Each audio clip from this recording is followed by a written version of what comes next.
السلام علیکم ورحمۃ اللہ وبرکاتہ۔ کیا حال ہیں آپ سب کے؟ I hope so good. جی تو آج کا ٹاپک ہے ہمارا نزول عیسیٰ ابن مریم۔ تو اسٹارٹ کرتے ہیں۔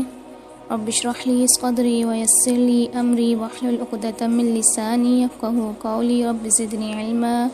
اللہم ارنا الحق حقا وارزقنا اتباعہ وارنا الباطل باطلا وارزقنا اجتنابہ۔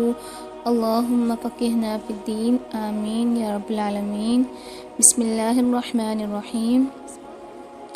حضرت عیسیٰ کا نزول قیامت کی نشانیوں میں سے ایک انتہائی اہم نشانی ہے۔ سورہ نساء میں ارشاد ہوا ہے، اور ان یہودیوں کے اس قول کی وجہ سے ہم نے اللہ کے رسول عیسیٰ بن مریم کو قتل کر دیا ہے، حالانکہ نہ تو انہوں نے قتل کیا ہے نہ سولی چڑھایا، بلکہ ان کے لیے ویسی ایک صورت بنا دی گئی تھی۔ بلا شبہ عیسیٰ کے متعلق اختلاف کرنے والے شک و شبے میں ہیں۔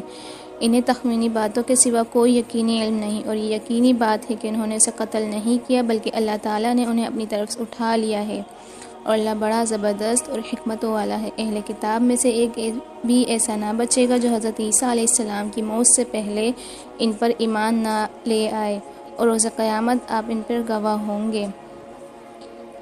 بے شک حضرت عیسیٰ علیہ السلام کا نزول علامات قیامت میں سے ہے، اور علماء نے کہا ہے کہ انبیاء میں سے نزول عیسیٰ علیہ السلام کی حکمت یہ ہے کہ یہود کے اس دعوے کا رد کرنا ہے کہ انہوں نے عیسیٰ کو قتل کر دیا، بس اللہ تعالیٰ نے ان کو جھوٹ کو ظاہر کرے گا، اور حضرت عیسیٰ علیہ السلام وہ ہیں جو ان یہود کو قتل کریں گے۔ یہ ان کا نزول اس لیے ہے کہ ان کی وفات قریب ہے، اور کسی خاکی مخلوق کو یہ روا نہیں کہ اس کی موت زمین کے علاوہ کہیں اور آئے۔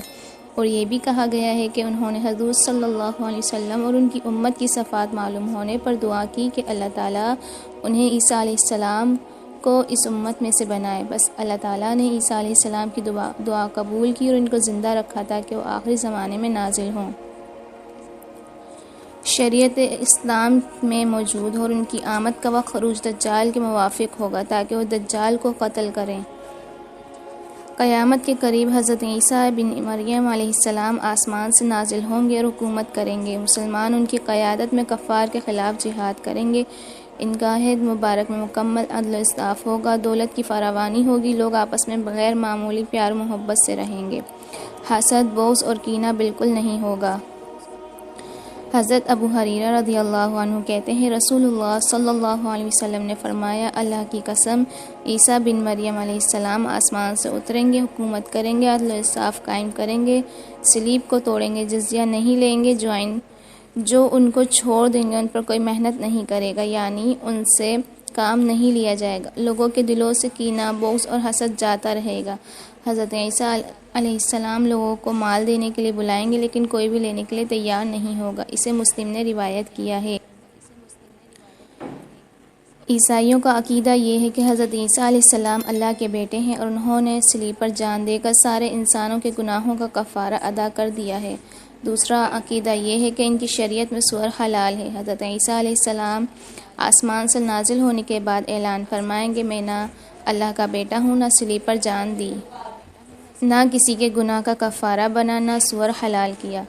حدیث شریف میں صلیب توڑنے اور خنزیر کو قتل کرنے کا یہی مطلب ہے۔ حضرت عیسیٰ علیہ السلام کے نزول کے بعد اسلام کے علاوہ باقی تمام دین مٹ جائیں گے، صرف ایک مسلم امت ہی باقی رہ جائے گی، اس لیے کسی دوسری قوم یا ملت سے جزیہ لینے کا جواز ہی ختم ہو جائے گا۔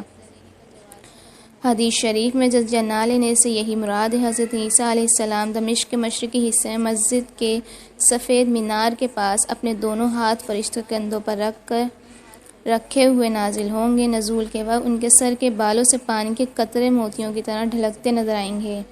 جب آپ سر جھکائیں گے تو ایسا محسوس ہوگا پانی کے قطرے ٹپک رہے ہیں۔ آپ علیہ السلام آسمان سے نازل ہوتے ہی غلبہ اسلام کے لیے جہاد شروع کر دیں گے۔ ان کے عہد مبارک میں تمام دین ختم ہو جائیں گے، ساری دنیا میں صرف اسلام کا بول بالا ہوگا۔ ان کا زمانہ خلافت 40 سال ہوگا۔ حضرت عیسیٰ علیہ السلام آسمان سے نازل ہونے کے بعد شریعت محمدیہ صلی اللہ علیہ وسلم کے مطابق احکام نافذ فرمائیں گے۔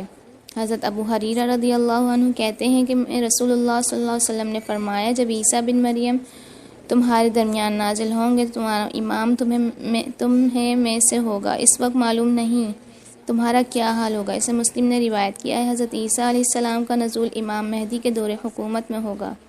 وہ آسمان سے نازل ہونے کے بعد پہلی نماز امام مہدی کی امامت میں ادا کریں گے اور اس کے بعد عمرہ یا حج ادا کریں گے۔ حضرت ابو ہریرہ رضی اللہ عنہ کہتے ہیں رسول اللہ صلی اللہ علیہ وسلم نے فرمایا، اس ذات کی قسم جس کے ہاتھ میں میری جان ہے، عیسیٰ بن مریم علیہ السلام روحا کی گھاٹی سے حج یا عمرہ حج قرآن کے لیے لبیک کہیں گے۔ اسے مسلم نے روایت کیا ہے۔ حضرت عیسیٰ علیہ السلام آسمان سے تشریف لانے کے بعد شادی کریں گے، ان کی اولاد ہوگی اور آپ علیہ السلام کی تدفین رسول اکرم صلی اللہ علیہ وسلم کے روضہ مبارک میں ہوگی۔ حضرت عبداللہ بن عمر رضی اللہ عنہ کہتے ہیں رسول اللہ صلی اللہ علیہ وسلم نے فرمایا، عیسیٰ بن مریم علیہ السلام زمین پر نازل ہوں گے، شادی کریں گے، ان کی اولاد ہوگی، 45 سال تک زندہ رہیں گے، پھر فوت ہوں گے اور میری قبر کے ساتھ ہی دفن ہوں گے۔ قیامت کے روز میں اور عیسیٰ بن مریم علیہ السلام اکٹھے ابوبکر اور عمر رضی اللہ عنہ کے درمیان اٹھیں گے۔ اسے ابن جوزی نے روایت کیا ہے۔ نزول مسیح کے حوالے سے وضاحت کرنا ضروری ہے کہ مرزائیوں کا عقیدہ کے مطابق حضرت عیسیٰ بن مریم فوت ہو چکے ہیں اور احادیث میں جس مسیح موعود کی خبر دی گئی ہے وہ مرزا غلام احمد قادیانی ہے، جبکہ مذکورہ بالا احادیث کے مطابق مسیح موعود حضرت عیسیٰ بن مریم علیہ السلام ہی ہیں، جو قیامت کے قریب آسمان سے دمشق کی ایک مسجد کے منارہ پر فرشتوں کی مدد سے نازل ہوں گے اور دجال کو قتل کریں گے۔ لہٰذا مرزا غلام احمد قادیانی کے اس جھوٹے دعوے کی وجہ سے علماء امت نے اسے اور اس کے تمام پیروکاروں کو دائرہ اسلام سے خارج قرار دیا ہے۔ اس پورے ٹاپک کا خلاصہ یہ ہے کہ حضرت عیسیٰ علیہ السلام کا نزول قیامت کی نشانیوں میں سے ایک انتہائی اہم نشانی ہے۔ وہ قیامت کے قریب نازل ہوں گے، دمشق کے مشرق حصے میں مسجد کے سفید مینار کے پاس اپنے دونوں ہاتھ فرشتہ کندھے پر رکھے ہوئے نازل ہوں گے۔ ان کا نزول حضرت امام مہدی کے دور میں ہوگا۔ امام مہدی کی قیادت میں پہلی نماز ادا کریں گے اور عمرہ اور حج کریں گے۔ غلبہ اسلام کے لیے جہاد شروع کریں گے۔ اس کے عہد میں تمام دین ختم ہو جائیں گے، ساری دنیا میں صرف اسلام کا بول بالا ہوگا، مکمل عدل و انصاف ہوگا اور دولت کی فراوانی ہوگی۔ آپ شادی کریں گے، اولاد ہوگی، 40 سالہ خلافت کے بعد آپ کی وفات ہوگی اور آپ کی تدفین رسول اکرم صلی اللہ علیہ وسلم کے روضہ مبارک میں ہوگی۔ جی تو ہمارا ٹاپک ختم ہو چکا ہے۔ اللہ سے دعا کریں گے جو ہم نے پڑھا ہے، جو ہم نے سنا ہے، اس پر عمل کرنے کی ہمیں توفیق عطا فرمائے۔ وآخر دعوانا ان الحمد للہ رب العالمین۔ السلام علیکم ورحمۃ اللہ وبرکاتہ۔